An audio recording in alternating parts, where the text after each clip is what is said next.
Good evening दोस्तों। आज है 6 दिसंबर और आज के दिन देख सकते हैं जो निफ्टी ने है आज 82.60 पॉइंट ऊपर जाके क्लोजिंग दी है, जबकि सेंसेक्स ने plus 357, Nifty bank minus 177, Nifty mid 109 और निफ्टी स्मॉल्स 54.38। तो निफ्टी बैंक ने आज सबसे खराब परफॉर्मेंस दिया है, जाके नेगेटिव लगभग 177 था। यहाँ पे अगर टोटल कंपैरिजन की बात करें, टोटल एनएससी के स्टॉक्स के देखें तो 1054 पॉजिटिव में थे और 984 स्टॉक्स नेगेटिव में थे। अगर सेक्टर्स वाइज परफॉर्मेंस देखें तो निफ्टी मीडिया स्टॉप कर रहा था 2.11% के साथ। उसके बाद निफ्टी आईटी था, फिर निफ्टी एनर्जी, निफ्टी एफएमसीजी। और आज बैंक ने पूरा खराब परफॉर्मेंस दिया है, तो जिसके कारण निफ्टी बैंक्स भी नॉर्मली आपको नीचे दिखेंगे, जो कि माइनस 0.38% के साथ है। निफ्टी फार्मा उसके बाद है, फिर निफ्टी रियलिटी और निफ्टी फाइनेंशियल सर्विस। अगर एफआईआई और डीआईआई के बाइंग और सेलिंग देखें तो डीआईआई देख सकते हैं लगभग 12,000 करोड़ के शेयर्स बाई किए हुए हैं, जबकि सेल उन्होंने 10 नहीं 11 के आसपास है, 11,000 करोड़ के शेयर सेल किए हैं। तो नेट वैल्यू अगर देखें तो 1372 करोड़ है।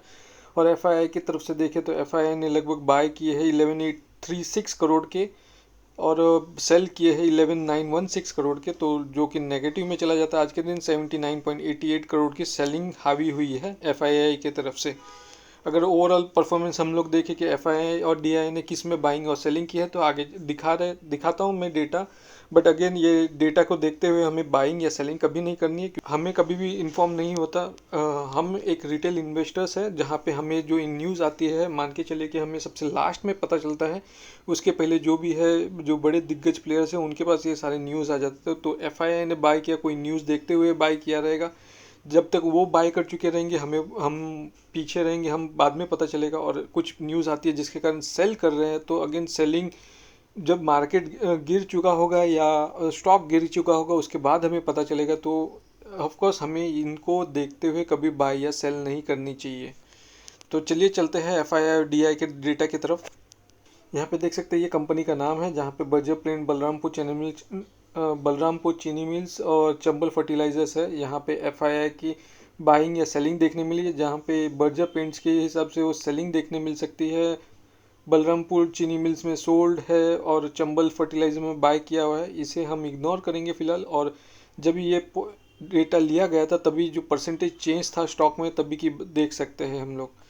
तो आगे एक के बाद एक डेटा दिखता रहेगा, जिसको भी इन डिटेल देखना है तो पॉज करके देख लेना।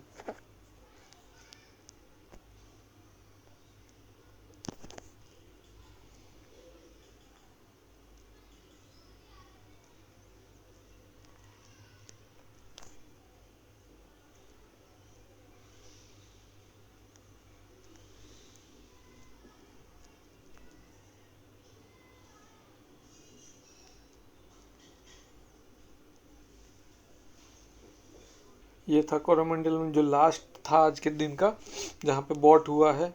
तो ये एफआईआई और डीआई का डेटा ख़त्म हुआ। अभी आगे चलते हैं कुछ न्यूज़ की तरफ, जहाँ पे हम देखेंगे कि किस न्यूज़ के चलते कल के दिन इसमें प्रेशर या बाइंग या सेलिंग देखने मिल सकती है। उसके पहले अगर ये वीडियो पसंद है तो ज़रूर लाइक एंड सब्सक्राइब कीजिए और शेयर भी कीजिएगा। सबसे पहले न्यूज़ की तरफ देखें तो हम देख सकते हैं गौतम अदानी जी फिर से 15th रिचेस्ट हो चुके हैं, 15 नंबर पे आ चुके हैं टॉप वर्ल्ड के अमीर लोगों में से, जहाँ पे उनका नंबर अभी 15 हो गया है। अगर आपको याद है तो ये जब जनवरी के स्टार्टिंग में, जो 2023 के स्टार्टिंग की बात करें तो ये टॉप 10 में आते थे। बट फिलहाल हिंडनबर्ग के रिपोर्ट के कारण इनके जो बहुत ही ज़्यादा लॉस हुआ है, जिसके कारण ये अभी नीचे आ गए थे। और फिर से अब देख सकते हैं जिस हिसाब से रैली बनाई हुई है गौतम अदानी जी ने, टॉप 10 में अगेन फिर से ये जगह ज़रूर बना लेंगे। मान के चले कि जो पैसा ये बनाएंगे तो अपने इन्वेस्टर्स के भी पैसे डबल कर देंगे, और साथ में हमारे रिटेल इन्वेस्टर्स जो जिन्होंने अच्छे खासे उठाए हैं उनके भी पैसे डबल हो जाए।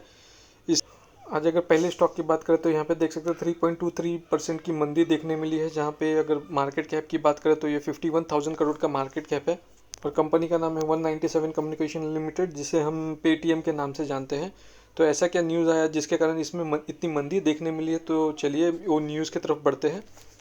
देख सकते हैं जो पेटीएम का है शेयर है वो 3% फॉल हो गया, क्योंकि जो पोस्टपेड फैसिलिटीज़ है उसमें जो नेटवर्क है उसमें डिस्ट्रप्शन आया था, प्रॉब्लम आया था, जिसके कारण कोई पेमेंट नहीं कर पा रहा था, कोई लोन के लिए अप्लाई नहीं कर पा रहा था और कुछ भी कर नहीं पा रहा था। और जो साइट था वो डाउन था, स्पेशली जो पोस्टपेड लोन फैसिलिटी है उसमें डाउन था। यहाँ पे देख सकते हैं the postpaid loan facility was temporarily halted for users, तो कोई भी यूजर्स कुछ कर नहीं पा रहा था, जिसके कारण इसमें भी ये प्रॉब्लम आया है।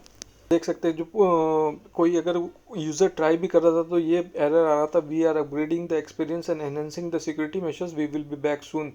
ये जो अपग्रेडेशन है अगर बोल के किया होता तो किसी को प्रॉब्लम नहीं थी, बट ये बिना बोले अगर हो रहा है तो ऑफकोर्स कस्टमर्स में एक हलचल रहेगी कि ये क्यों हो रहा है, क्या उनका पेमेंट हुआ सक्सेसफुल, या लोन फैसिलिटी या लोन जो अप्लाई कर रहे हो वो हुआ कि नहीं, कि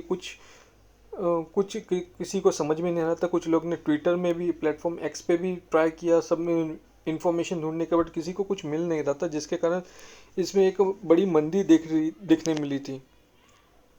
अगर इकोनॉमिक टाइम्स रिपोर्ट के हिसाब से माने तो उसमें प्रॉब्लम आना स्वाभाविक था, क्योंकि रिजर्व बैंक ने जो अलार्म रेज किया था कुछ दिन पहले, जिसके कारण जो अनसिक्योर्ड लोन्स है उसे प्रॉपरली चैनल थ्रू दे और ज़्यादा तहकीकात करे इस हिसाब से, जिसके कारण हमें देख सकते हैं कि risk weightage by 25% against unsecured lending जो 25% से बढ़ गया था।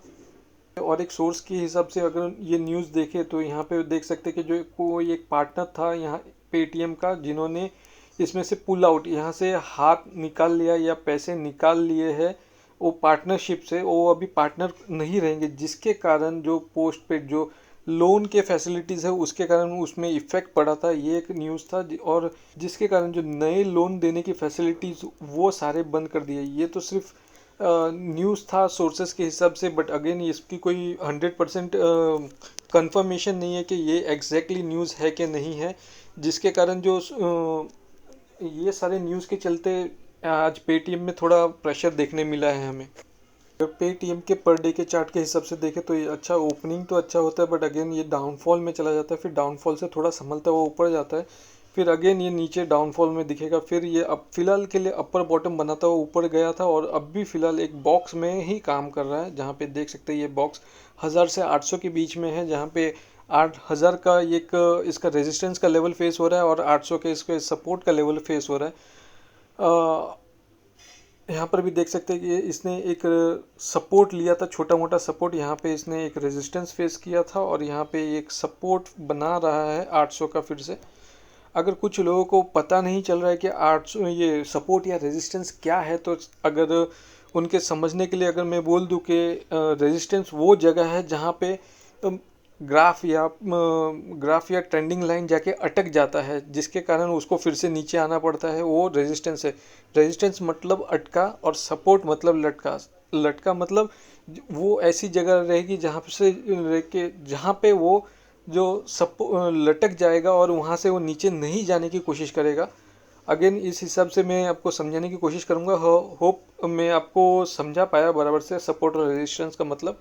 तो आगे चलते हैं। अगर ट्रेंडिंग लाइन के हिसाब से देखें तो यहाँ पे ये एक इसका सपोर्ट लाइन था और ये इसका रेजिस्टेंस लाइन था, जहाँ पे ये हमेशा ऊपर नीचे सपोर्ट ले रहा था, सपोर्ट से रेजिस्टेंस में जाके हिट करके फिर से नीचे आ रहा था, वैसे ही फिर से सपोर्ट पे जा रहा था, सपोर्ट से लेके रेजिस्टेंस पे हिट करके फिर से नीचे आ रहा था। बट अगेन आज अभी के टाइम पे देखें तो इसने अपने सपोर्ट लाइन को भी ब्रेक कर दिया है और सपोर्ट लाइन को ब्रेक करते हुए नीचे आ रहा है।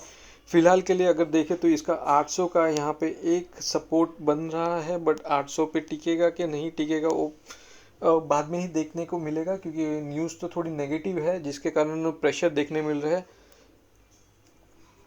अगर 800 पे नहीं रुकता है तो इसका अगर नेक्स्ट लेवल 750 का रहेगा और 750 के बाद हर 25 रुपये के गैप में इसको सपोर्ट मिल रहा है। तो आगे कितना जाएगा नीचे वो पता नहीं। अभी फ़िलहाल के लिए हम लोग देख सकते हैं कि 800 का लेवल और उसके बाद 750 का लेवल है। इस पे अगर सपोर्ट लेता है तो वेल एंड गुड। अगर न्यू इन्वेस्टर्स को इन्वेस्ट करना है तो फिलहाल के लिए वेट एंड वॉच कीजिए। इसका अगर रिवर्सल आता है तो मैं आपको इन्फॉर्म कर दूंगा, वो टाइम पे आप थोड़ा एंट्री ले सकते हैं। फ़िलहाल के लिए इसमें वेट एंड वॉच कीजिए।